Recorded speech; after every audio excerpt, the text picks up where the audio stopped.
I could have seen it comes tonight. Hey everybody. So, yeah. Actually, this is kind of a letdown for me. I just got out of The Mummy, which is not a remake of the 1999 movie with Brendan Fraser, though for some reason there's a wink and nod moment. And judging by this wonderful lighting, I am half in darkness, because this is actually the new take on Universal's monster movies, or as they're called, the Dark Universe. And currently, they've already slated new movies. We have The Mummy, The Creature from the Black Lagoon, The Bride of Frankenstein, which, if the date is to be believed, comes out in 2019. And that's the first one we're going to get after this one, so 2 years between movies, not a good sign.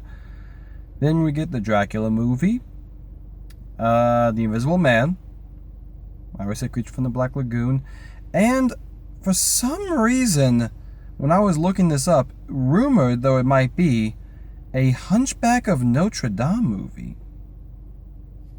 We all know the Disney one's kind of the better one to show at the moment. Don't believe me, go watch Hellfire. But yeah. On to the actual Mummy movie itself. And the biggest thing about this movie? No tone. There is no set tone for this movie. It has no idea what it wants to be. Look, you go to an action movie, you expect some action. You go to a horror movie, you expect some horror, or crappy jump scares, which we'll get to those in a minute. Or, you go to a romantic comedy, you expect the romance and all the hilariousness that comes in from it. Oh no, he said the wrong thing. I should be more fair to romantic comedies. There's a couple of good ones out there. Don't believe me? Watch The Princess Bride, a literal chick flick that is, I would say, 1,000 times better than this movie, but anything times 0 is still 0. I'm being too mean on the movie, but really that's the case. This movie is half the Mummy from 1999, trying to be the old Mummy movies from old, while trying to kickstart this universe, which makes no sense. Look, Iron Man was good because it was Iron Man. It didn't have to set up the rest of the universe. It didn't need all this forced universe building. It just was a good movie. And yes, it set the stage for more things to come, but that's all it needed to be, was just a good movie. Hell, though I still hate this movie with a fiery passion and refuse to call it good, I'll say at least Man of Steel wasn't a forced universe movie. It was just a Superman movie. No, it wasn't a Superman movie. It was I would say Bizarro Superman movie. A Bizarro. Bizarro's the one who's always mopey, looking depressed, and wants to destroy the buildings. Instead of taking the fight away from the buildings. Sorry, with Wonder Woman in the back of my mind, I really am a bit more salty towards DC because I know they can make a good movie. And that's what I'll say. Go watch Wonder Woman. It's a good movie. Not The Mummy. So, yeah, no spoiler before I go any farther. Don't go see it. Don't. If it's on TNT or Spike or whatever, maybe then I wouldn't. Or Netflix if you're really bored. It's not even worth the red box, guys. The only bonus, I got a $10 rebate for this, so I have to pay jack for this movie. So I was saving that up for Transformers, but meh, why not? Yeah, it opens with over-the-top narration from a character who we later find out, and I'm not joking, is, oh God, I always forget his first name, but it's basically Jekyll. Dr. Jekyll. He's in this movie. And if you look at his workshop of horrors, you'll see a hand from the Creature of the Black Lagoon, what appears to be a tentacle thing, so I could say it could be from any deep-sea creature, be it the Kraken. It wouldn't surprise me.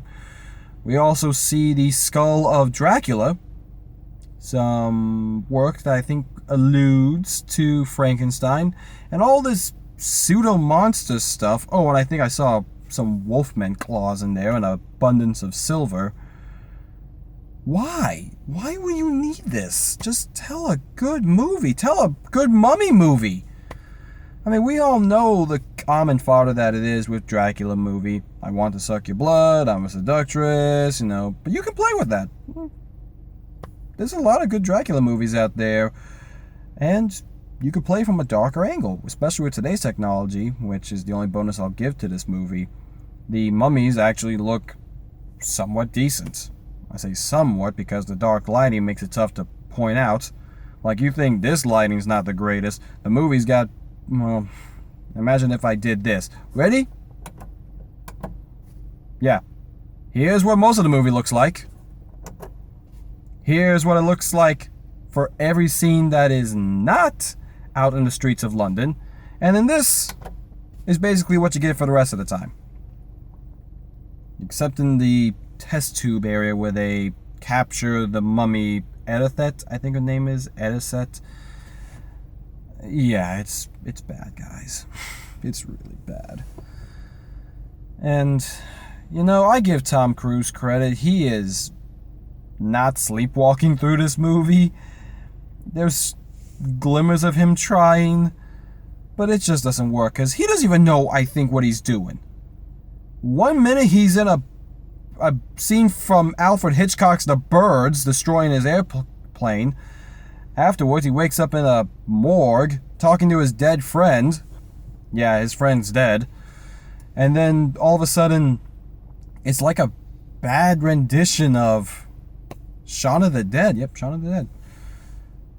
And his friend makes no sense. Like, they introduce him as a curse, basically, who's going to be his guide, but only shows up for really, really bad comedical moments, and then it gets dropped for nowhere, comes back for a scene, gets dropped again, and by the end of the movie, he resurrects his friend, because the whole point of this movie is based around resurrection. So, the mummy in this case is trying to resurrect Seth, the Lord of the Dead, Seth, the Egyptian Lord of the Dead, into a mortal body so they could rule the world and have crazy babies, I guess. I don't know. She loves him. And then doesn't love him, but loves her family, and then just... It's like someone came up with a bunch of really cool ideas in their head, and then just chucked them on a script. It's like when you were back in, elementary school, and you took all these newspaper clips and you made a collage out of all of it, and it looked kind of cool, but if you sat down and looked at it and tried to think for 1 second, it made no sense. There you go. No, if you do for whatever reason stick around, there's no post-credit scene. They couldn't even do that. At least Kong did. Hell, Pirates of the Caribbean did it. So yeah, I actually checked. For all the 5 movies supposedly big releases this week, this is the only rotten one on Rotten Tomatoes. And while I've had my share of complaints with that website, namely being their algorithm for how they decide if something is good or bad, they're right on this one. It is not worth the watch. Just wasn't even bored. Like, stuff was happening, but it was just like, okay. And then there's glimmers of something, atmosphere looks good, the props and everything look nice, and then all of a sudden, oh, yep, are we trying to be scared? Nope, humor. Oh, action now, ooh, that's cool.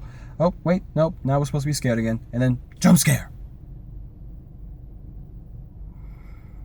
You don't need jump scares to be scary.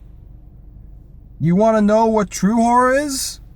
I'm just going to check my back seat right now in case this actually happens. Okay, I'm clear.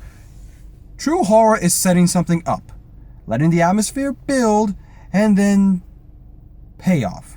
Like, for example, and I just checked, checking again, nothing, but here's how you would do this. So, I start the video. You don't know what's going to happen. And you see just a little flicker from my back seat. And slowly you make it out. Might be some hair. Might be the face of a man. And then, when you least expect it, clink, I'm dead.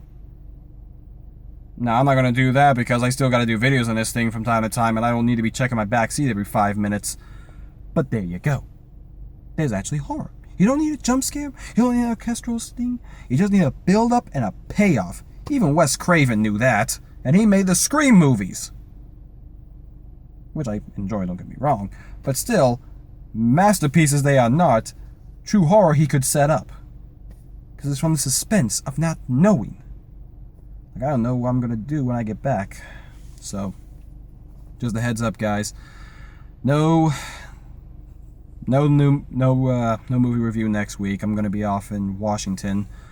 So, I'll probably do one when I get back. And when I do come back, there's a nice big pile of trash waiting for me. Because like I said, action movies you expect action. Horror movies you expect horror. And in a Michael Bay film you can expect nothing but sheer explosions and stupidity with a plot hole so big you could drive Optimus Prime through it. You know, when he shows up and is actually the main character in a movie called Transformers. That's the one thing I'll give Mummy. Before I sign off and say this movie's a piece of garbage, the one thing I'll give it points for, it did involve the Mummy. The Mummy was the main character, or the main antagonist at the least. So yeah, I'll see you all in 2 weeks with, if I remember correctly, Transformers. It's going to be so much fun. Well, until then, I'm Kevin Riley signing off, and I'll see you all next time. Later.